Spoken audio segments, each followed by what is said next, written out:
কুঞ্জি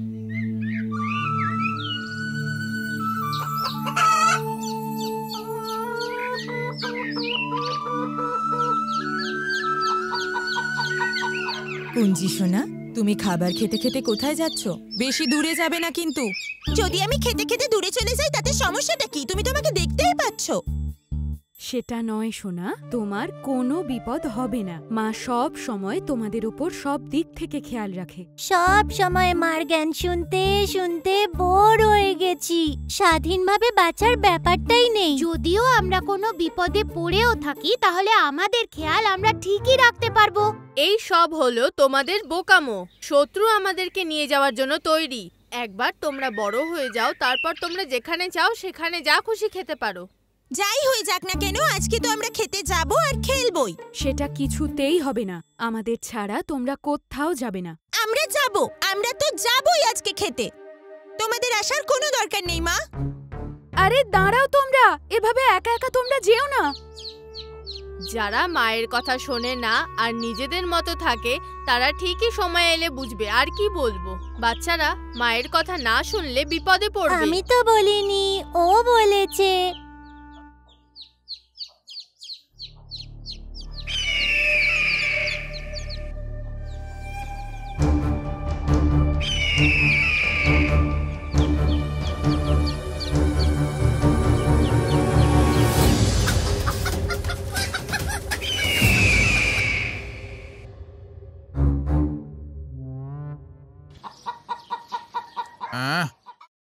তোমাদেরকে কি আমি বলে দিইনি যে আমাদের এই বাচ্চাগুলোকে একটু চোখে চোখে রাখবে? আমরা যদি সময় করে না আসতাম তাহলে ওই দুষ্টু কাকটা এক পলকেই। এসব হয়েছে না শোনার কারণে। ওদের অভিযোগ হলো যে ওদের মা ওদের সবসময় পেছনে পড়ে থাকে আর ওদের জ্বালাতন করে। বাচ্চারা এদিকে এসো। তোমাকে কে বলেছে যে মা তোমাদের যে খেয়াল রাখে সেটা তোমাদের জ্বালাতন করবার জন্য? ও বলেছিল। না না, আমি তো কিছু বলিনি, এটা তো ওই বলেছিল। কে তুমি এখন বুঝতে পারলে তো মা বাবা সঙ্গে না থাকলে তার কি হয়? বুঝতে পেরেছি, মাকে অসম্মান করা কখনো উচিত নয়। বাচ্চারা কথা না শুনলে কিন্তু বিপদ আসতে পারে, তাই আমাদের বাবা মায়ের কথা শোনা উচিত।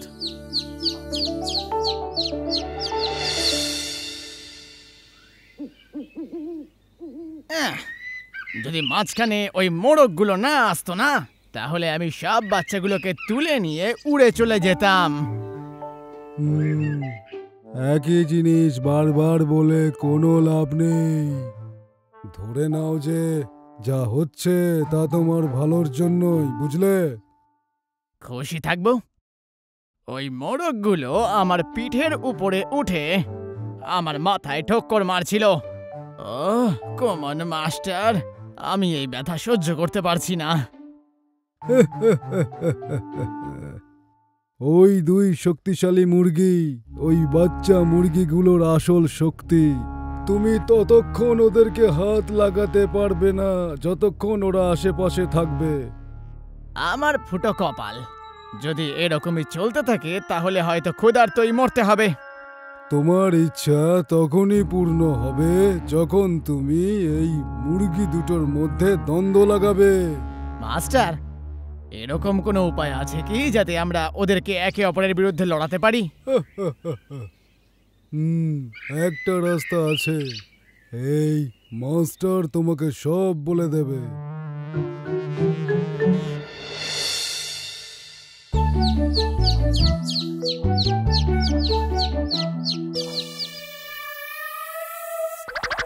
ওই যে ওপরে। আরে কাল যেটা হলো তুমি কি তাতে খুশি নও?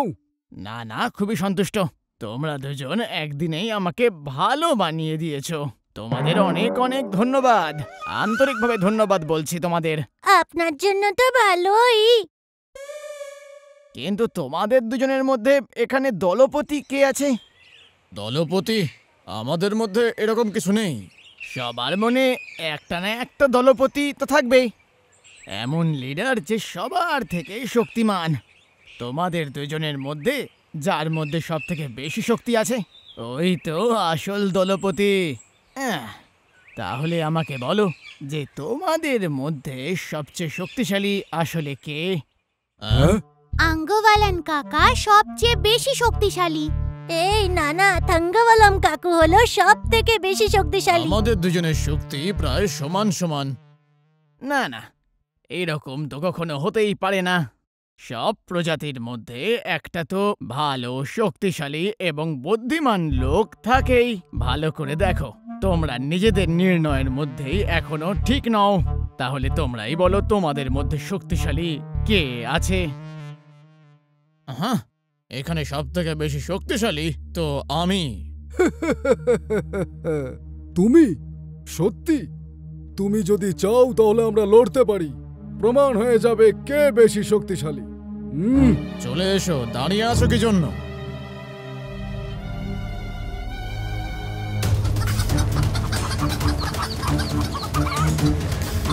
হ্যাঁ, মারো মারো মারো মারো ওকে, মারো আরো আরো জোরে, ওকে আরো মারো, উড়ে উড়ে মারো। হ্যাঁ, এই তো ঠিক আছে, নাও মারো ওকে, মারতে থাকো। মোরগদের এই মূর্খতার কারণে গরুরের দুষ্টু বুদ্ধি তারা বুঝতে পারল না, এবং তার ফলে নিজেদের মধ্যে লড়াই করে তারা নিজেদের এবং বাকি সবার জন্য বিপদ ডেকে আনলো।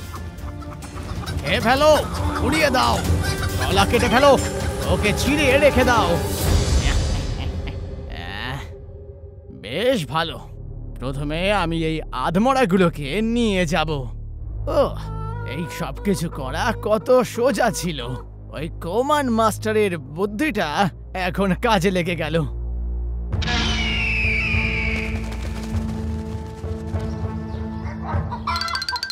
ওরে বাবারে!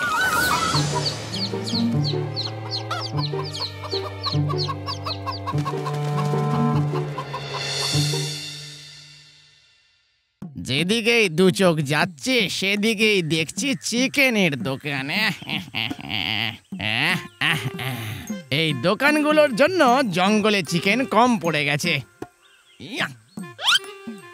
চিকেন তো অনেক দূরের কথা, দোকান হওয়ার পর থেকে আমার কপালে তো একটা পালকও জুটছে না। কি যে করি? এটা তো চিকেনের পালক, এটা এখানে কোত্থেকে এলো? মনে হচ্ছে এখানে চিকেন আছে। হ্যাঁ, আমি অনেক দিন চিকেন খাইনি।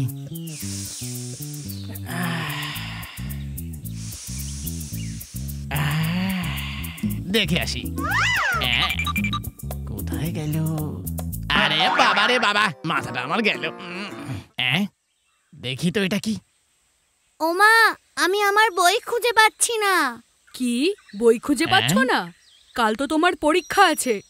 দেখো, ওখানেই কোথাও আছে বোধহয়, খুঁজে নাও।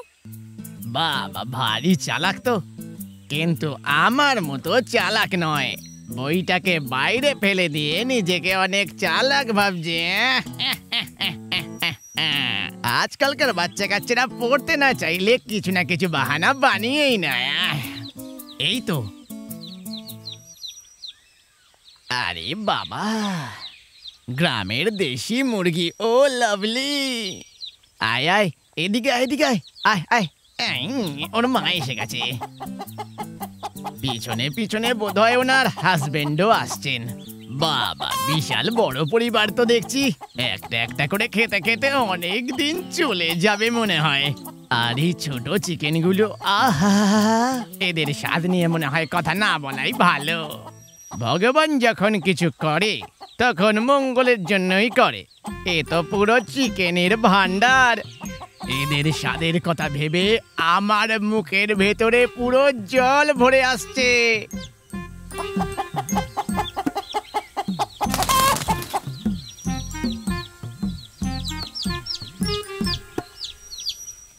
আচ্ছা শোনো না, আমি তো এদের নামটা শিখিয়ে দিয়েছি, কিন্তু এখন এদের এবিসিডি কি করে শেখাবো আমরা? এবিসিডি? ওটা কি মা? ইংরেজি অক্ষর। এদেরকে এবিসিডি শেখাতে হবে, কিন্তু শেখাবোটা কি করে? কে শেখাবে এদের? এবিসিডি শেখাতে পারে এরকম কোনো ভালো মাস্টার মশাই আনো। ঠিক আছে, খোঁজে আনছি। ইংরেজি?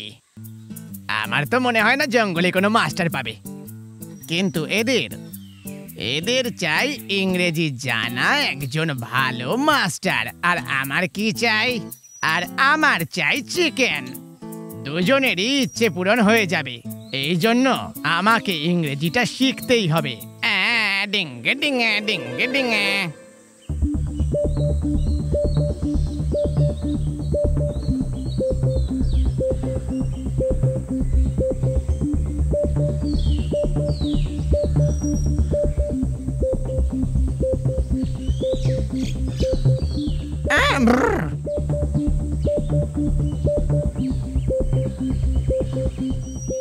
আরে বাবা রে, এবিসিডি শিখে গেছি।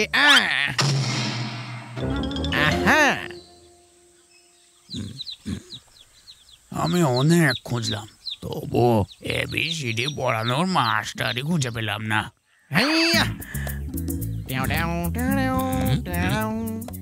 হ্যালো, হাউ আর ইউ মুরগির মা আর মুরগির বাবা? Hi hi children, are you happy? কি কফি? ও মা, উনি কফি চাইছেন। আরে বাবা, কফি টফি কিছু লাগবে না। হ্যাপি মানে খুশি হওয়া। এটা ইংলিশ, বুঝেছো? ইংলিশ। ইংরেজি? আপনি ইংরেজি পড়ান? আই এম সরি, আমার ব্যাপারে তো আমি আপনাদেরকে বলতেই ভুলে গেছি। আই এম শিয়াল পণ্ডিত। জঙ্গলে আমি স্পোকেন ইংলিশ ক্লাস করাই। আমি যে কোনো মূর্খকে খুব তাড়াতাড়ি কয়েকদিনের মধ্যে ইংলিশ বলতে লিখতে শিখিয়ে দিতে পারি। এই তো কয়েকদিন আগেই আমি দুখানা জঙ্গলি মুরগিকে ইংলিশ শিখিয়ে দিয়েছি, তাও একই ঝটকায়। ওদের পুরো পরিবারকে এবিসিডি কে শিখিয়েছে? এই শর্মা শিখিয়েছে। আর যারা এখানে ক্লাস করতে আসতে পারতো না, তাদেরকে আমি আলাদা করে বাড়িতে হোম ক্লাস দিতাম। বাবা, দারুণ তো। এই বাচ্চাদেরকে আপনি কি এবিসিডি শেখাতে পারবেন? ও, এ আর এমন কি বড় কথা? গাধা পিটিয়ে ঘোড়া করাই তো আমার কাজ। এদেরকে শেখানোর সাথে সাথে আমি আপনাদেরকেও ইংরেজি শিখিয়ে দেব। আমাদেরও শেখাবে? কেন নয়? যদি আপনারা চান তাহলে আপনারাও ইংরেজি শিখতে পারেন। লেখাপড়া করবার জন্য কোনো বয়স লাগে কি? আচ্ছা আচ্ছা। তবে আমরা ইংরেজি পড়ে করবোটা কি? আরে বাবা, আপনাদের কিছু করতে হবে না। যা করার দরকার হবে সেটা আমি করে নেব। আপনাদের আত্মীয় স্বজন, পাড়া প্রতিবেশী যারা যারা আছে ওদেরকে ডেকে আনুন। ওদের সবাইকে আমি এক ঝটকায় ফটর ফটর করে ইংরেজি বলাটা শিখিয়ে দেব। পাড়া প্রতিবেশী না হয় পরে ডাকবো, আগে এদের ইংরেজি শেখাও। আচ্ছা ঠিক আছে, আমি এদেরকে বরং ইংরেজি শিখিয়ে দিই। তোমরা এদিকে এসো বাচ্চারা, ইংরেজি পড়াটা শুরু করা যাক।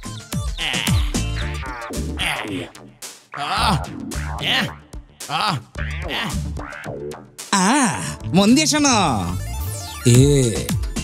Anti ant,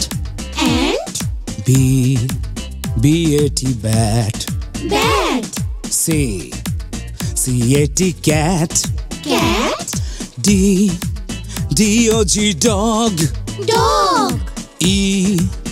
ELEPHANT, elephant,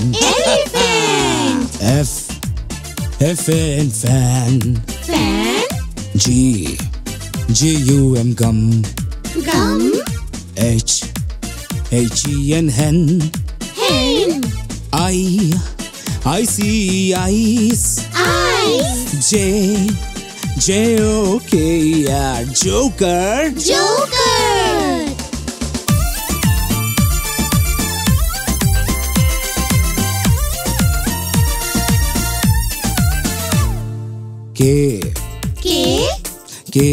KITE, kite, LAMP, lamb, MNGO, mango, NOSE, nose, ORANG, orange, PARROT, parrot, Queen, queen. Queen. RAINBOW, rainbow. Rainbow. ABCDEF GHIJKLM NOPQRSTU VWXYZ. ABCDEF GHIJKLM NOPQRSTU VWXYZ.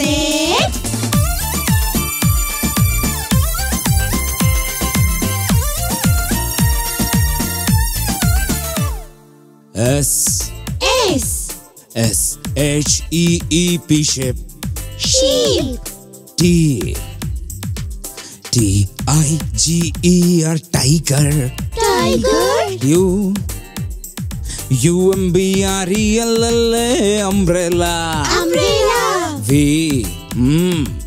VIOLIN violin. Violin. WATCH watch. Watch. XRAY X-ray. X-ray. Uy ma. YAK yak. Yak. ZEBR zebra. Zebra. ABCDEF GHIJKLM NOPQRSTU VWXYZ. ABCDEF GHIJKLM NOPQRSTU VWXYZ.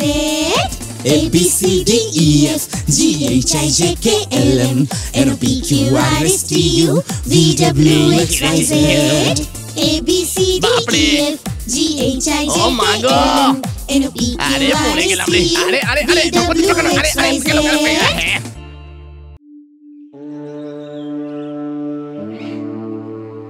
একটা বেচারা গাধা মনের দুঃখে অনেকক্ষণ ধরে জঙ্গলের মধ্যে ঘুরছিল। আমিও হুঁশিয়ার হয়ে যাব, আমারও বুদ্ধি চলে আসবে। শুধু দেখতে থাকো। যখন ওই গাধাটা মনের দুঃখে চলছিল তখন সে গাছের নিচে একটা ছোট্ট জেব্রাকে বিশ্রাম নিতে দেখল। আরে বন্ধু, আরে উঠে যাও। ছোট্ট জেব্রাটা গভীর ঘুমের মধ্যে ছিল। জেব্রার ঘুম ভেঙে যাওয়ার রাগটা সে কোনোভাবে সংযম করে বলল,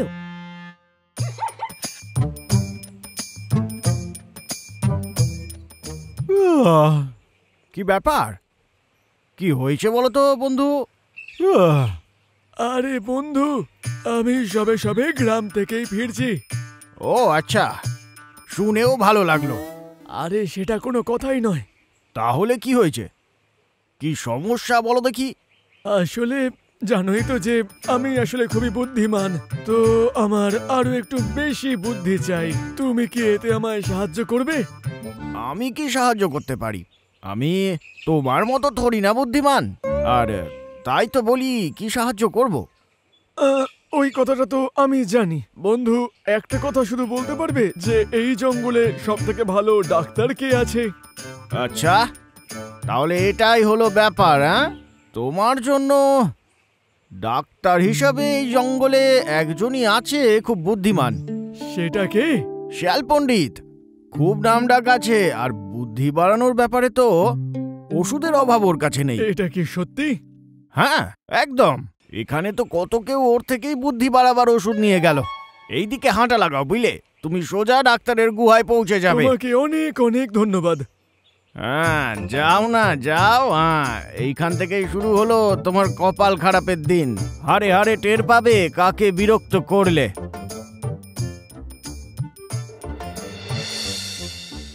ডাক্তার শিয়াল নিজের গুহার কাছে একটা গাছের নিচে গভীর ভাবনায় মগ্ন ছিল। তখনই ডাক্তারের সহায়ক কীর্তন ভাল্লুক ওখানে এলো।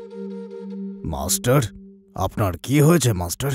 আমি বলি কি, গুহার কাজ তো অর্ধেক হয়েই এসেছে। আমার হয়তো নদী কিনারের ওই গোল পাথরগুলোর দরকার হতে পারে। আমার কাজের জন্য কোনো শ্রমিকও তো পাচ্ছি না। আমি এই জন্য খুবই দুঃখী। কি হয়েছে মাস্টার? শ্রমিকদেরকে কাজ করাতে হলে অনেক টাকা দিতে হবে। এটা কোনো কথা হলো? নমস্কার ডাক্তার বাবু। হ্যাঁ, নমস্কার। তুমি পাশের জঙ্গলের চিন্নন গাধার ছেলে নও তো? আরে না না, আমি তো গ্রাম থেকে এখানে এসেছি। এখানে কেন এসেছো? ডাক্তারবাবুর সঙ্গে কথা বলতে। এমনিতে আমি তো পয়সা ছাড়া কারোর সঙ্গে দেখা করি না, তবে তুমি গ্রাম থেকে এসছো, তুমি এই জন্য আমার সঙ্গে দেখা করতেই পারো। দেখেছো, তোমার তো বিশ্বাসই হয় না যে আমাকে এখানে কতজন পছন্দ করে। এখনই দেখো। ডাক্তারবাবু, আমার না বুদ্ধি বাড়ানোর প্রয়োজন, ওই জন্যই এখানে এসেছি। বুদ্ধি বাড়াবে? হ্যাঁ ডাক্তারবাবু, আমিও বুদ্ধির ব্যবহার করে একটা ভালো কেউ কেটা তৈরি হব, বাকি সবার মতো। আচ্ছা, তোমার কত কেজি বুদ্ধি লাগবে? সেটা যতটা বেশি হয় ততই ভালো। তাহলে তোমার বুদ্ধি চাই, আর সেটাও কিলোগ্রামের মধ্যে। আর যদি পারা যায় তাহলে নাচ গানটাও শিখিয়ে দিতে পারেন। একে দিয়ে আমি গুহার কাজ শেষ করিয়ে নিতে পারি। হ্যাঁ তাহলে বলুন। ঠিক আছে, তোমায় কয়েকদিন এখানে তাহলে থাকতে হবে। ও আচ্ছা, আমি আছি। তাহলে কি বুদ্ধি বাড়বে? আরে বাবা, অবশ্যই বাড়বে। এই যে ভালু এখানে আছে না, এই অনেক বেশি বুদ্ধিমান। ওর মতো বুদ্ধিমান হলেই হবে তো? হ্যাঁ হ্যাঁ ঠিক আছে। তাহলে আমি যেটা বলছি সেটা মন দিয়ে করতে থাকো, বুঝলে তো? ওটা তোমার চিকিৎসারই একটা অংশ। এইভাবে নিজের বুদ্ধি বাড়াতে এসে গাধাটা শেয়াল যা যা বলছিল সেই কাজগুলো মন দিয়ে করতে শুরু করলো।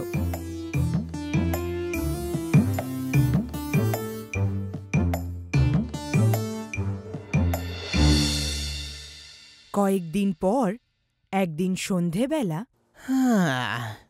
শেষ পর্যন্ত আমার এই গুহার কাজটা ওই মূর্খ গাধার জন্য হয়ে গেল। এবার আমি আশেপাশের জায়গাগুলোকে একটু পরিষ্কার করে নি। মাস্টার! আরে চেঁচাও কেন? আমি কানে শুনতে পাই। বলো কি দরকার? ওই গাধার বুদ্ধি এখনো অবধি কতটা বাড়লো? এখন ওর অর্ধেক বুদ্ধি বেড়ে গেছে, একটু পরে হয়তো পুরোটাই বেড়ে যাবে।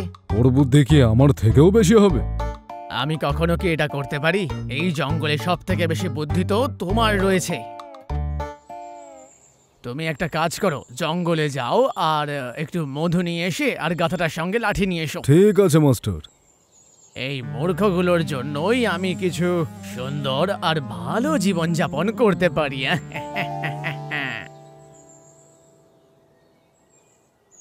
ভাই ভালু, একটা কথা বলো তো।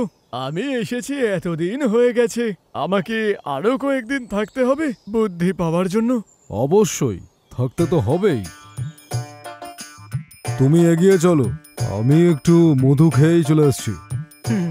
আরে বন্ধু, আরে ব্যথা করছে পেট।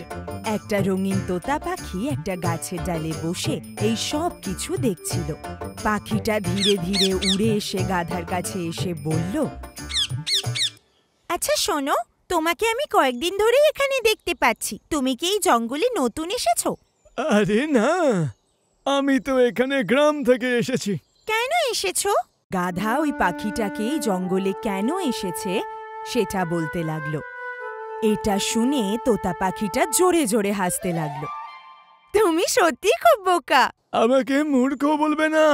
আর কটা দিনের মধ্যে আমি এই জঙ্গলের সবথেকে বুদ্ধিমান প্রাণী হয়ে যাব। এগুলো নিশ্চয়ই তোমাকে ওই চালাক শিয়ালটা বলেছে, তাই না? আমি তোমায় একটা কথা বলছি, ও একদমই বোকা। তোমার চিকিৎসার নাম করেও তোমাকে এখানে নিজের কাজের জন্য রেখেছে। না না, ডাক্তার শিয়াল তো অনেক বেশি বুদ্ধিমান। ওই শিয়ালটা ভীষণ কিপটে। ও কোনো টাকা না দিয়েই নিজের গুহার সব কাজ করিয়ে নিল। তোমাকে দেখে আমার দয়া হচ্ছে। তুমি মিথ্যে কথা বলছো। সারা জঙ্গলে ভালুই একটু বুদ্ধিমান। ডাক্তার শিয়াল তো আমাকে ভালো ভাইয়ের থেকে একটু বেশি বুদ্ধি দেবে। আরে মূর্খ, তোমাকে ওই শিয়ালটা ফাঁসিয়ে দিয়েছে। আমি প্রমাণ করে দেখাবো, আসো। গাধা আর পাখিটা ভাল্লুকের কাছে গেল। ভাল্লুক দাদা। কি হলো তোতা? তুমি এই মধুটা ডাক্তার কাকুর ঘরে কিভাবে ভরবে? এটা কি পুরো শেষ হয়ে যাবে না? আরে একেবারেই না, আমি তো এই কলসি থেকে ধীরে ধীরে মাস্টারের বড় কলসিতে এইভাবে সব ঢেলে দিই, একদম এইভাবে। এবার আমি বুঝতে পারলাম। তুমি কি কিছু বুঝলে? হ্যাঁ, আমি বুঝেছি। আমি সবই বুঝে গেছি। ধন্যবাদ ভাল্লুক দাদা, এবার আমি আসি। আচ্ছা, ঠিক আছে, যাও। মূর্খ লোকেরাও সত্যি কেমন ছোট ছোট প্রশ্ন করে। ওই মূর্খটা এখনো বুঝতে পারলো না যে মধুটাও মাটিতে ফেলে দিয়েছে, দেখলে? কথা তো ঠিকই। ওই ধূর্ত শেয়াল আমাকে ফাঁসিয়ে দিয়েছে। কোনো ব্যাপার না, তুমি খুব তাড়াতাড়ি যে কাউকে বিশ্বাস করে ফেলো, এটাই তোমার সমস্যা। কিন্তু এখন আমি কি করব?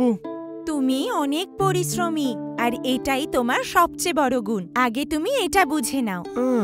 এবারে বুঝতে পেরেছি, আমি আমার ভুল বুঝতে পেরে গেছি। খুব ভালো। প্রত্যেকটা জীবেরই নিজের একটা গুণ থাকে। যেমন কোকিল গান গাইতে পারে, ময়ূর নাচতে পারে, মাছ সাঁতার কাটতে পারে, তেমনি পাখি উড়তে পারে। আমাদের শুধু নিজেদের গুণটা খুঁজে বের করা উচিত, বুঝলে? বুঝে গেছি। ঠিক আছে, এখন গিয়ে শেয়ালের থেকে তোমার টাকাটা নাও। তুমি পরিশ্রম করেছো যখন, তার ফল তোমার পাওয়া উচিত। তোতার এই কথাটা শুনে গাধাটা ওই শেয়ালের কাছে গেল।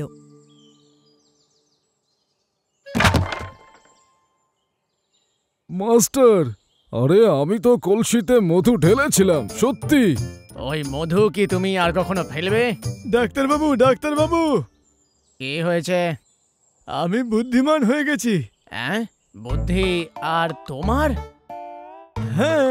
আরে না না, তোমার বুদ্ধি তো একটু পর বেড়ে যাবে। না ডাক্তারবাবু, আমি সত্যি বুদ্ধিমান হয়েছি, সত্যি বলছি। হ্যাঁ। আচ্ছা, তাহলে আপনি আমার শ্রমের পয়সাটা আমাকে দিয়ে দিন। আরে এটা কি কথা বলছে?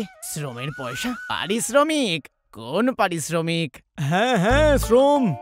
যদি পয়সা না পাই তাহলে কিন্তু সিংহরাজার কাছে আমি নালিশ করব। আরে না, এরকম করো না। আমি তোমায় তোমার পারিশ্রমিকটা দেব তো। এইভাবে গাধাটা শেয়ালের থেকে নিজের মজুরি নিয়ে ওখান থেকে চলে গেল। সে এটা বুঝতে পারল যে সে একটা জালের মধ্যে ফেঁসে গেছিল, আর গাধা সেই সব জ্ঞান নিয়ে গ্রামে ফিরে গেল, যেগুলো সে তার জীবন থেকে শিখেছিল।